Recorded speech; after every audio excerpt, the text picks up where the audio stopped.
Vivez les grands moments d'analyse, décryptage de l'actualité brûlant de l'heure, dans le monde et partout au Congo. C'est sur la chaîne BBC Mpoi TV. Toutes les vérités sur fond d'analyse, décryptage, sans langue de bois.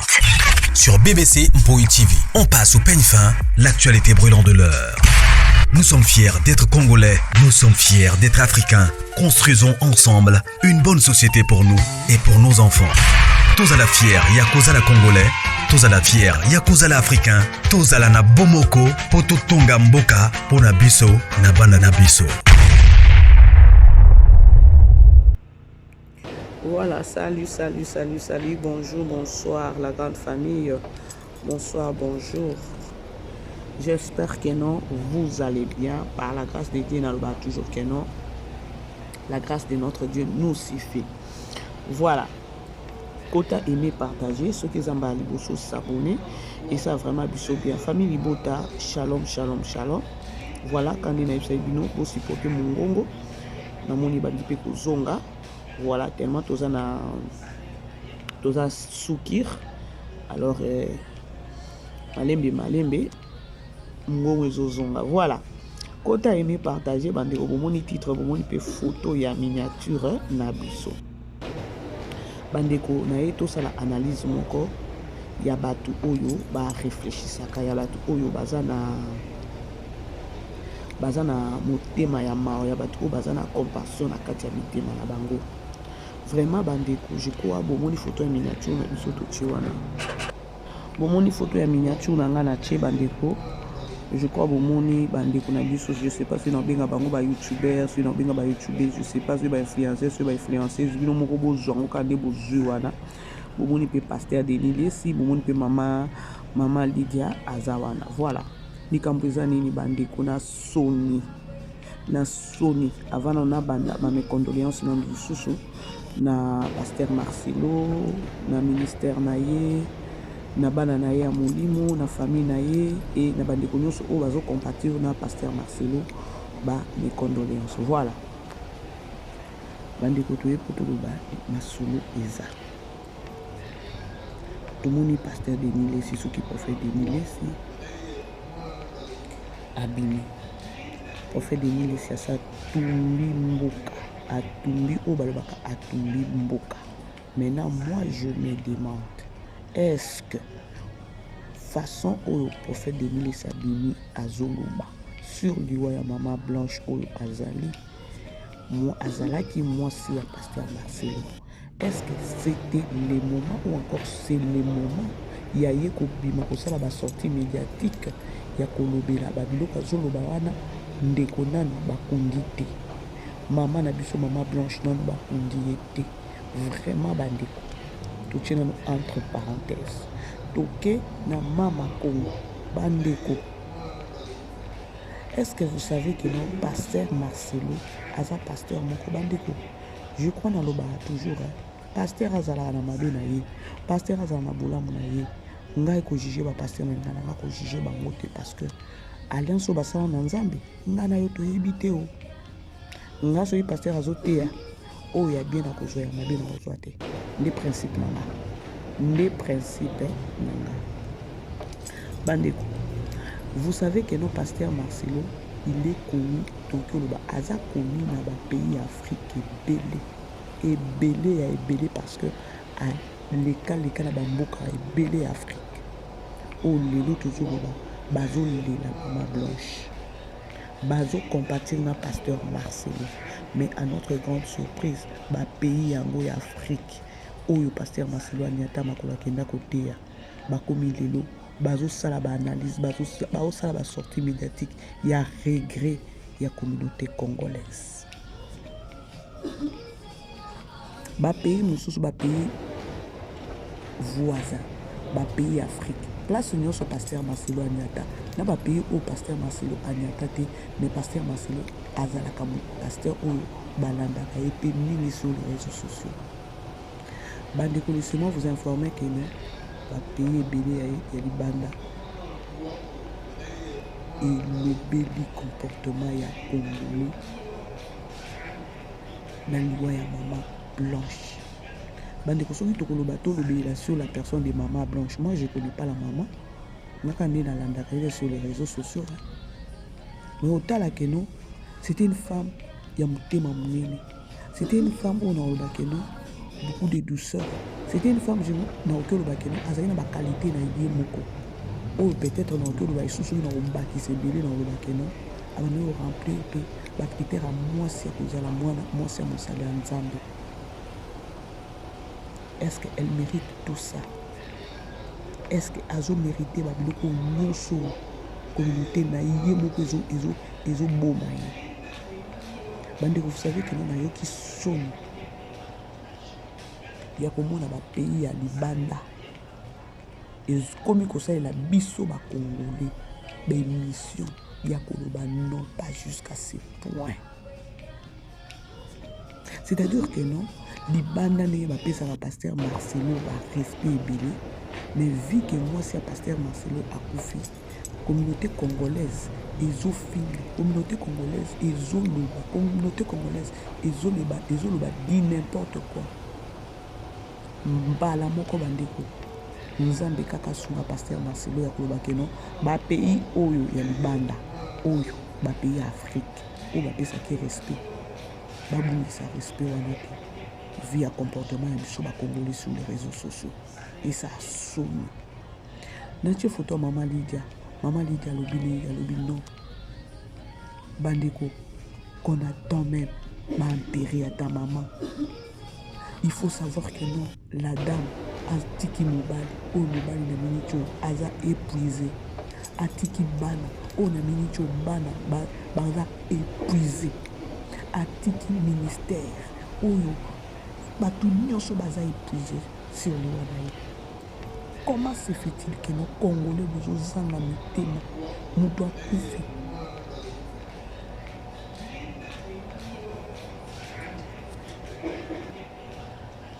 C'est la grande famille. Appelle-moi Kokotaki. Je m'excuse encore pour la mongongo Wandeko. Baïkeno, Kosu veut déranger. Bissou, voilà. Wandeko Boki, qu'on imagine. Maman Lydia a quitté. Elle a lancé un message. Wandeko.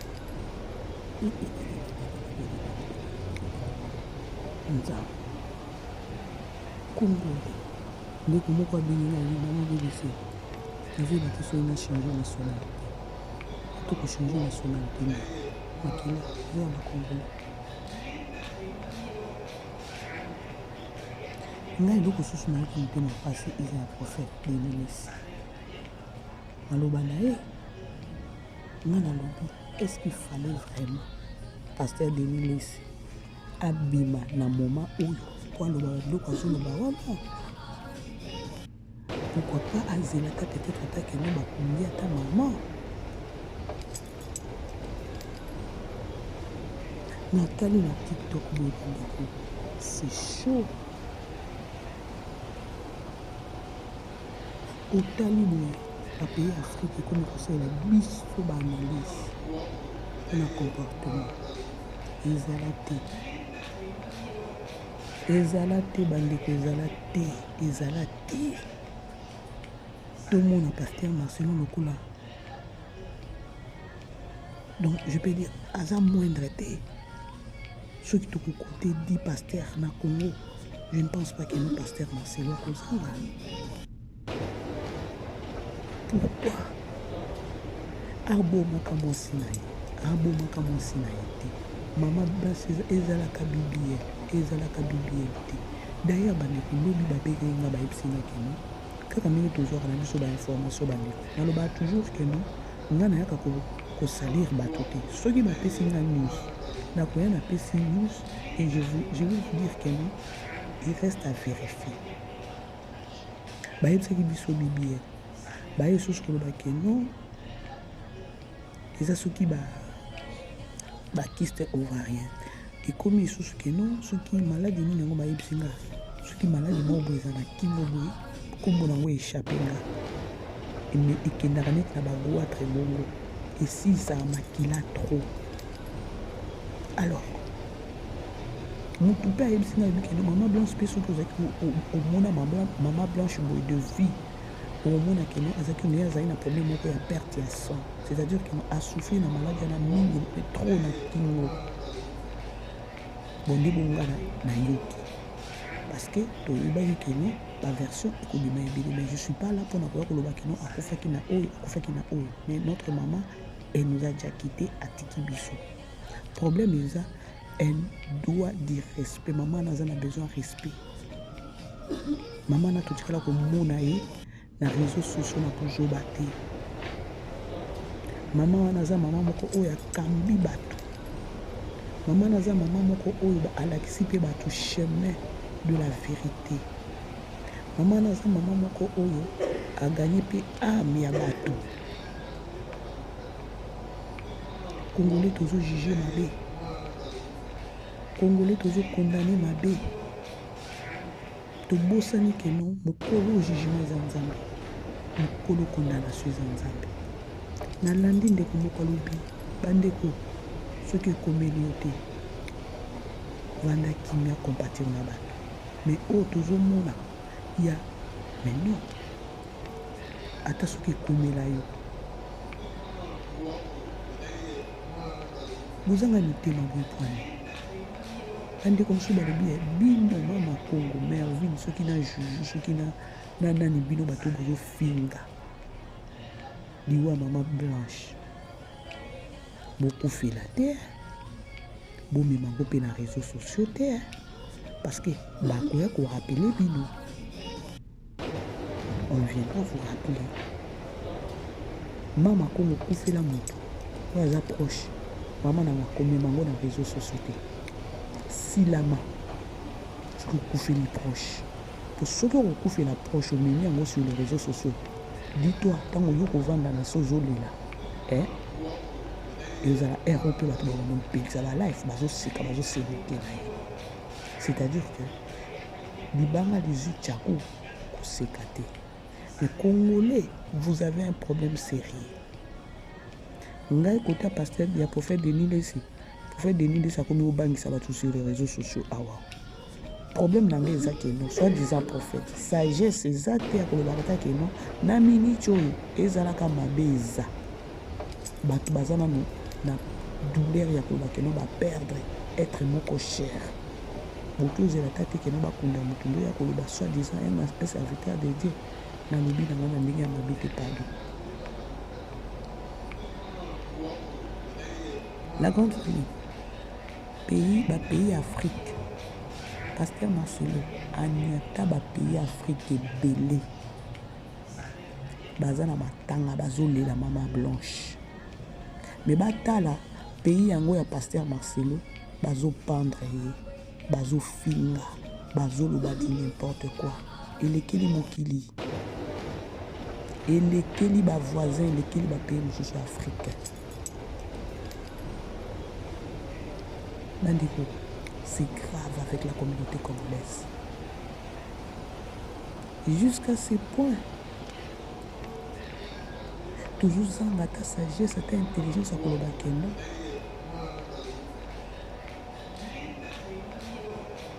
Ya kufeli lelo lobinga pe na kufeli mama Congo yo ya ka ozalaka fier trop na mama na ma mère. Dis-toi peut-être lelo bien lobi ta maman la achizuru likolo soki batu baye ba pelisi life bako rappeler makambo zo sala awa mama Congo tu es une mère obota peut-être ozaki mwasi moko otali bana ya Pasteur Marcelo, otali bana ya maman blanche ya tiki oyokeli bana na maria bana na bakokola sa mama malgré peut-être papa bango soki akoloba aseremari osali nanu oimagine olobi keno otiango osali yango neti eza neti réciproque keno eza yo siko mwana atikali. C'est ça balobaka kocompatir na moto. Mais toi, c'est pas le cas. Et ok, plus loin. ya koflashe ya kolobela bandeko basi bino bato wana bovandaka bobame koraisonne peut-être kozwa kiti ya mama blanche bomiyebake no soki bokoti na kiti wana oke na kiti wana bino mpe bobame kufa opesi exemple ya chantre Matou Samuel. Nga na préféré ata Rafine Tumba il fallait ata tikala ye ndokende franchement bandeko bolimbisanga parce que façon mama Kongo akendaka mpe na makambo yango te mpo soki Rafine akufaki kaka maloba peut-être ya prophète Denis Lesi ou encore ya Kofi, c'est-à-dire que yo mpe oza na molongo.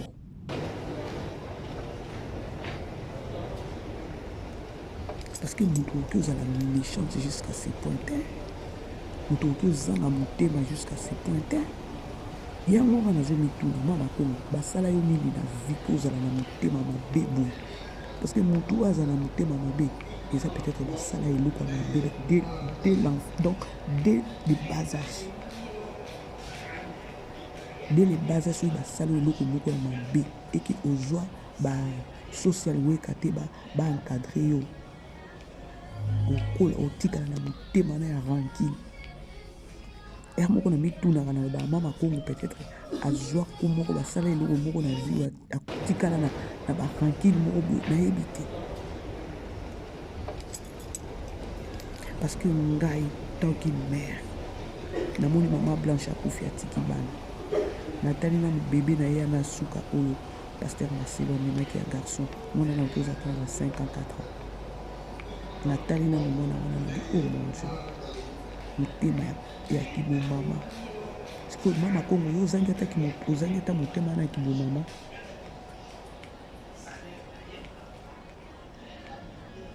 oke kuna epa merveille mosusu oyo mpe grave bandeko boyemi bopartage tozosala kaka biso analyse eza analyse na ndenge moko ya kolobaki non trop c'est trop nga nayoki soni bapays Afrique bavoisin elekela bango na comportement ya communauté na biso congolais communauté congolaise eza communauté moko ya nazoyeba te soki nakoloba monini c'est-à-dire que lorsque namoni bavoisin baolobela yango nayoki soni nayebi non donc bapays mosusu bayebi buzoba na biso bayebi salite na biso botala kaka congolais ndeko azobima na Kongo ake kosala mosala na mboka mosusu oyo eza honneur ya mboka na ye me congolais azwa mpona kodénigre congolais ayaka kopesa ye force te toza bato ya ndeni donc c'est-à-dire na minute oyo bapays voisin nde basoutenir pasteur Marcelo et nous là communauté na ye topandre ye c'est grave hein? Difficile à comprendre, c'est vraiment grave.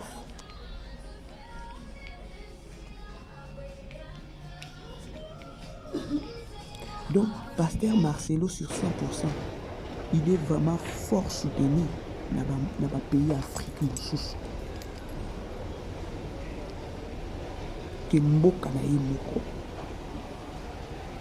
et par là ou encore na minute oyo nde pasteur Marcelo akoyeba sikoyo lisusu ke non banani balingaki na banani balingaki te et akojuge bon ya koloba ke non mboka nango elinganga te mboka mopandi elinganga. Ça fait la honte de notre communauté.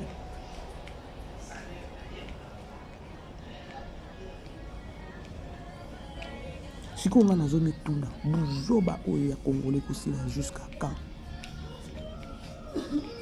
YouTube soki TikTok soki baréseaux sociaux oyo ekokangaka to ekokangaka te elobi ndeko moko il fallait peut-être bazwa baprécaution moko boye po boye yango te me soki otali moya kozwa mpe précaution eza te.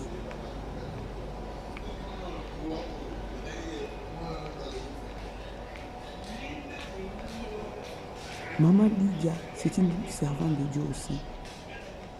Alléluia, le bibandeko. Essaye un peu d'arrêter. ezalaka ta bien osali ata semblant bakundi moto nde boye kopelisa balave. C'est-à-dire que na minute oyo maman Blanche aza na frigo bana maman Blanche bavandi wana pasteur Marcelo avandi wana bazoloba na bango moko na kati ya mitema na bango bazoloba que non, notre maman elle est morte mais la communauté est en train d'insulter papa à cause de la mort de notre maman. Ou encore communauté ezofinga maman na biso ezolobela maman na biso boye.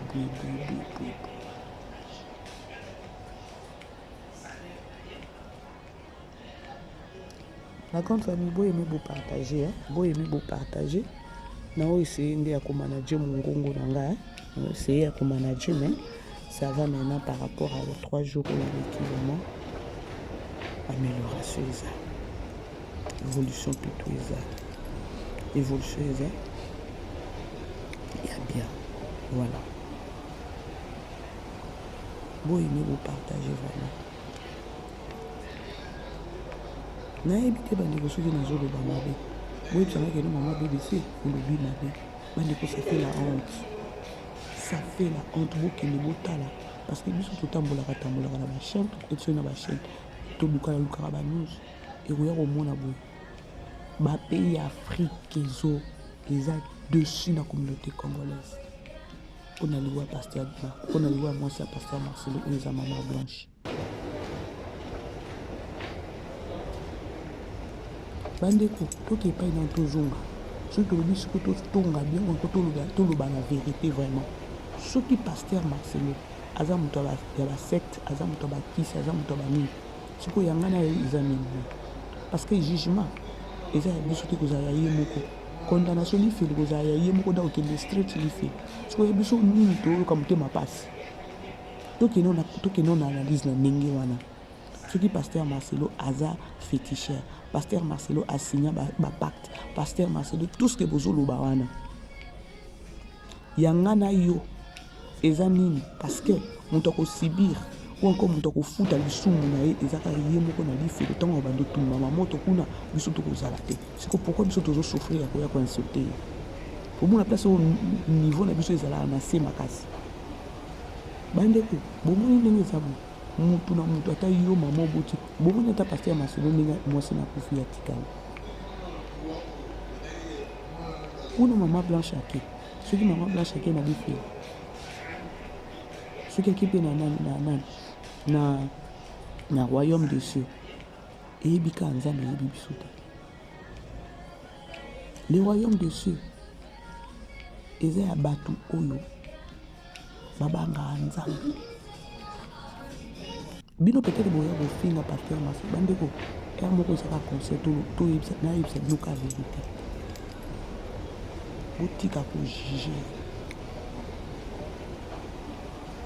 oyo bino bozosala wana c'est comme si bozomi nyokwama bino moko parce que soki ntango akenda kosigné bapacte bino bozala te ye moko asesanta à l'aise akokende kosigné soki eza bongo siko nga na bino tokoyoka motema mpasi ya nini nyonso ya kosibir eza biso tokosibir te ye moko nde akosibir ya biso nini il y a pas moyen que nous qu'on se taise totala kana miso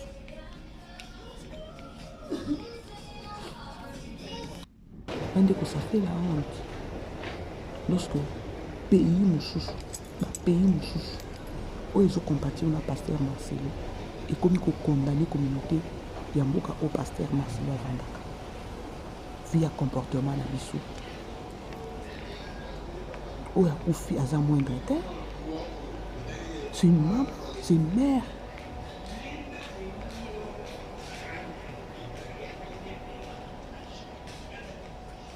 Er moko to silamaka pe congolais. Er moko pe to silamaka.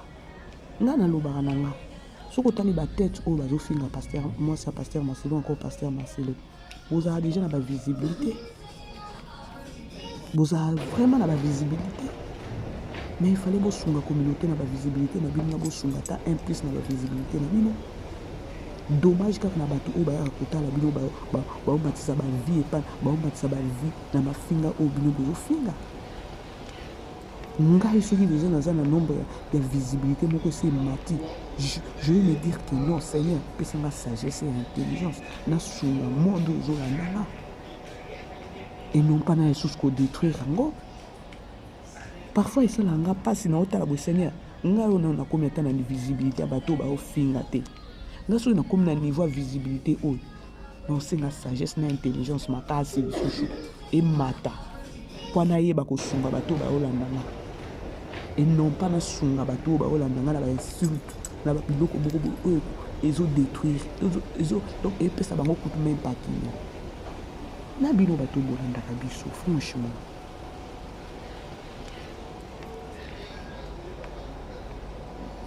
Na bino bato bolandaka biso vraiment. Moto azofinga, moto azodétruire libota bovandi na boza plus de 1500 personnes. Nga na mitunaka lorsque bovandi na pendant 1 heure 2 heures moto azofinga botondani wana et na butu bolalaka bien et c'est juste une question pour nga nanu kaka mafinga soki nayoki yango 2 3 fois 4 fois nakoka te mais lokola mokili yango ezala kaka ndenge mokili eza ndenge bato balingaka place oyo baofinga place oyo bato bazopesa conseil bato baosala baanalyse baosala baémission oyo ezoédifie ezopesa ata eyobakisa ata implice na babombo ya bato non wana biloko ezomona ke no bapasta moko boye. Donc vous avez plus besoin ya ke non nga na ye na pelisi kaka caméra na nga wana bandi et popo babiloko moko boye na bimisa na monoko onga mona okoka na même pas kosita yango awa bino bato bolandaka biso bosunga baoyo bazofinga c'est parce que bino bozolanda bango soki boboyi kolanda bango je ne pense pas que no baocontinue mais c'est difficile avec la communauté congolaise. Dites-moi comment est-ce que bokofungwama na mitu soki boza plus influencé ya koyoka kaka biloko kaka ya mabe na mato ya bino. Comment est-ce que kobakisa un plus peut-être ezala na vie na yo spirituelle ou bien ezala na vie no normale ou encore au développer. Lorsque okenda kolekisa 1 heure 2 heures na chaîne moko boye oyo efingaka kaka na place moko boye oyo bato bafingaka kaka. Bref, la grande famille naeka rapona oloba qu'on arrête un peu bakundaka sata mama blanche comme ça bokoya na balife na bino lokwa bino boza na bainjection ya kofinga boya ata après soki bakundi notre maman. Elle mérite beaucoup de respect cette dame. Azaki moto polémique te sur les réseaux sociaux na bamateya na yo tu vas sentir okoyoka mpenza tendresse moko boye donc osentir motema moko boye so ya ndenge nini. Bref boyebaka ke non jugement ezala ya nzambe ezala ya biso te. Alors congolais boyoka soni parce que bapays Afrique ekamwe bino. Alors bisous, bye, tokutana. Vivez les grands moments d'analyse, décryptage de l'actualité brûlante de l'heure, dans le monde et partout au Congo. C'est sur la chaîne BBC Mpoï TV. Toutes les vérités sur fond d'analyse, décryptage sans langue de bois. Sur BBC Mpoï TV, on passe au peigne fin l'actualité brûlante de l'heure. Nous sommes fiers d'être Congolais, nous sommes fiers d'être Africains. Construisons ensemble une bonne société pour nous et pour nos enfants. Tous à la fière, Yakozala Congolais. Tous à la fière, Yakozala Africain. Tous à la na bomoko, poto tonga mboka, pona biso, na banda na biso.